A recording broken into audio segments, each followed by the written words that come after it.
yang ada di Indonesia. Sebelumnya, perkenalkan, saya Tiara Malika Sunamira dari nomor absen 32 bersama dengan rekan saya.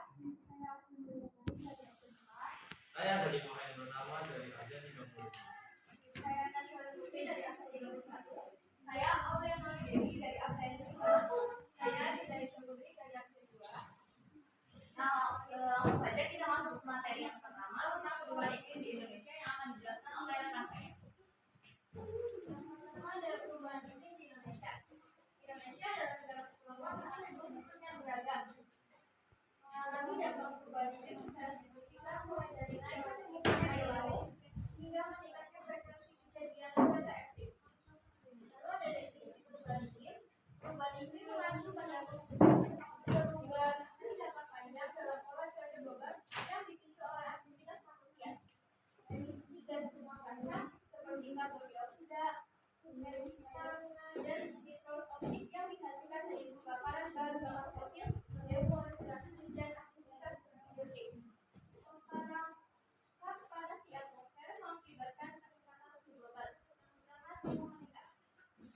Perubahan iklim menyebabkan peningkatan suhu global yang berdampak pada perubahan iklim lokal di berbagai wilayah termasuk Indonesia.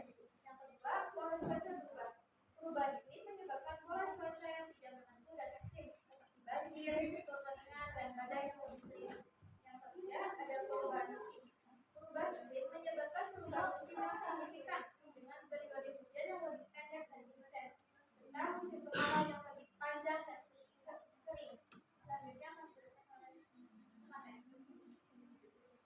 Di sini saya akan menjelaskan penyebab perubahan iklim di Indonesia. Beberapa penyebab utama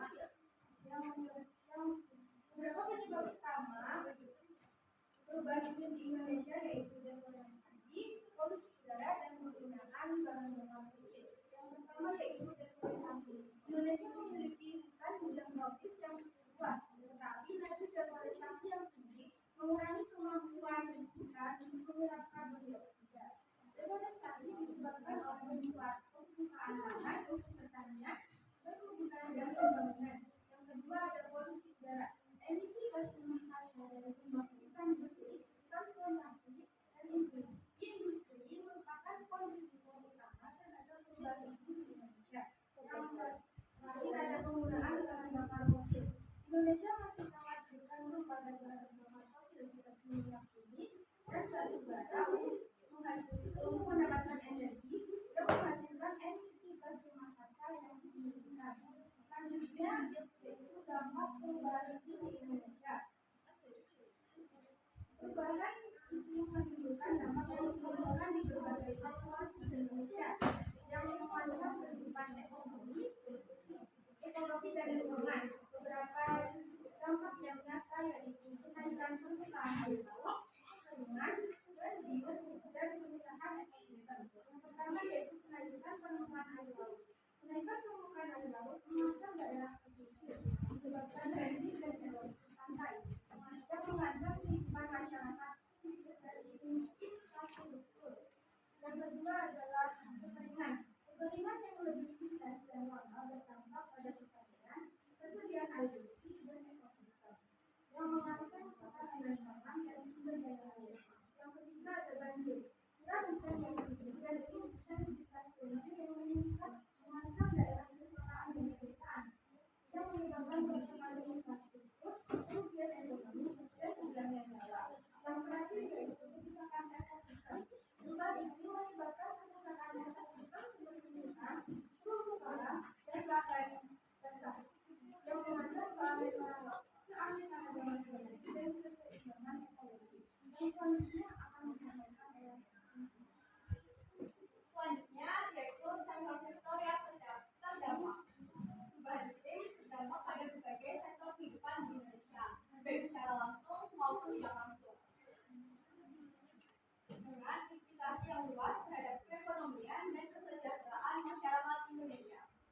terjadinya kerusakan infrastruktur akibat banjir, longsor, dan kenaikan permukaan air laut. Yang terakhir, sektor kesehatan, yaitu meningkatnya penyakit menular, peningkatan penyakit pernafasan, dan stres akibat cuaca ekstrim. Selanjutnya akan dibacakan oleh rekan saya.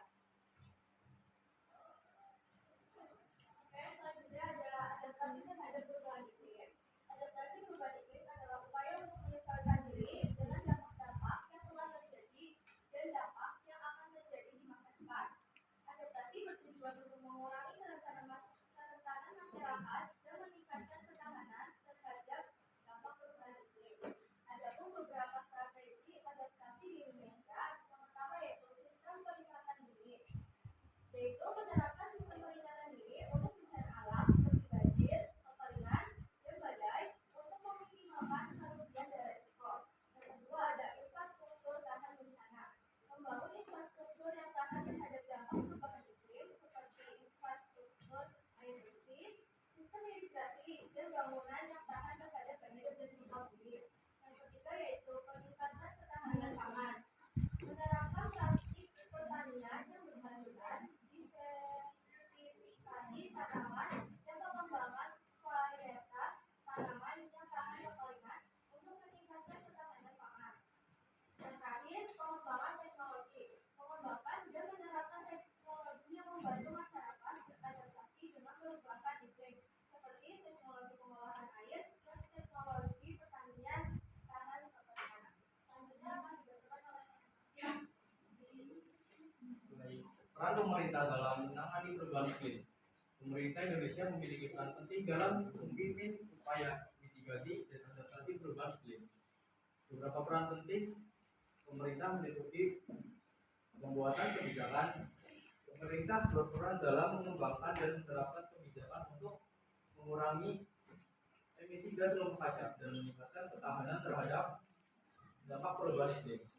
Pendanaan, pemerintah mengalokasikan sumber daya dan dana untuk mendukung upaya mitigasi dan adaptasi perubahan iklim. Ketiga, peningkatan kesadaran. Pemerintah memainkan peran penting dalam meningkatkan kesadaran masyarakat tentang perubahan iklim, dampaknya, dan upaya mitigasi dan adaptasi. Yang terakhir, kerjasama internasional. Pemerintah berkolaborasi dengan negara-negara lain dan organisasi internasional untuk mengatasi perubahan iklim dan berbagi pengetahuan dan teknologi. Selanjutnya, peran masyarakat dalam menangani perubahan iklim. Masyarakat dapat berperan aktif dengan berbagai cara. Yang pertama, mengurangi penggunaan energi. Masyarakat dapat mengurangi konsumsi energi dengan menggunakan energi terbarukan, hemat energi, dan mengoptimalkan penggunaan peralatan elektronik. Yang kedua, mengurangi sampah. Masyarakat dapat mengurangi sampah dengan melakukan pengolahan sampah dan menerapkan 3R. 3. Menanam pohon.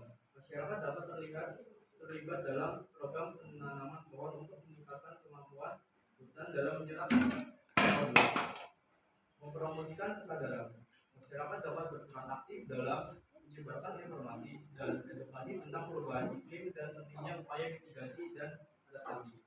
Langkah ke depan dapat dilakukan dengan peningkatan investasi dalam energi terbarukan dan teknologi ramah lingkungan. Kedua, peningkatan pengelolaan hutan dan upaya reforestasi. Ketiga, peningkatan ketahanan infrastruktur dan sistem peringatan dini. Keempat, meningkatkan kesadaran dan partisipasi masyarakat dalam upaya mitigasi dan adaptasi. Dan yang terakhir, kerjasama regional dan internasional untuk mengatasi perubahan iklim. Oke, itu dia penyampaian dari kelompok 3 mengenai perubahan iklim yang ada di Indonesia. Kesimpulan dari materi yang sudah disampaikan tadi, perubahan iklim merupakan tantangan global yang membutuhkan tindakan kolektif dari semua pihak Indonesia sebagai negara yang rentan terhadap dampak perubahan iklim harus terus meningkatkan upaya mitigasi dan adaptasi. Masyarakat, pemerintah, dan sektor swasta memiliki peran penting dalam pembangunan masa depan yang berkelanjutan dan mengatasi perubahan iklim. Nah, itu dia penyampaian materi dari kami. Selanjutnya Selanjutnya kami akan buka sesi tanya jawab. Bagi yang mau bertanya, silakan. Perkenalkan, saya Sania Dewi Purwati, izin bertanya. Tadi kan perubahan iklim dapat disebabkan oleh pembakaran sempurna yang dapat mengakibatkan menipisnya lapisan ozon. Apa persamaan reaksi dari pembakaran liar dan mengapa bisa merusak lapisan ozon? Apa persamaan reaksi dari pembakaran liar dan mengapa bisa merusak lapisan ozon?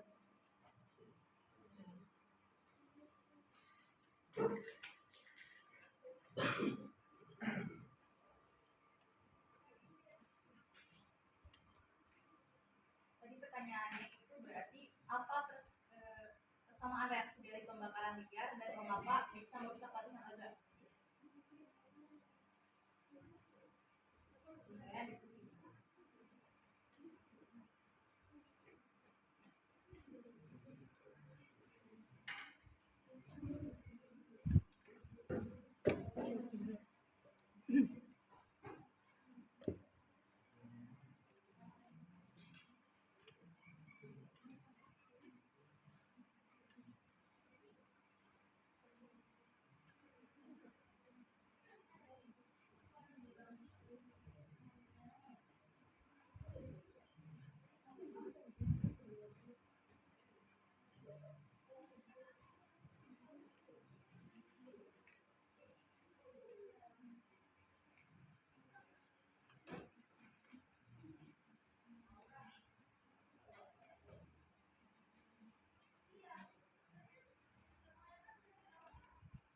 Baik, saya izin menjawab pertanyaan dari Ania. Soalnya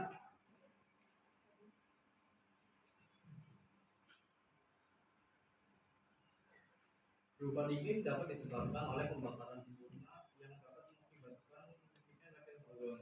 Apa persamaan reaksi dari pembakaran liar dan mengapa bisa merusak lapisan ozon?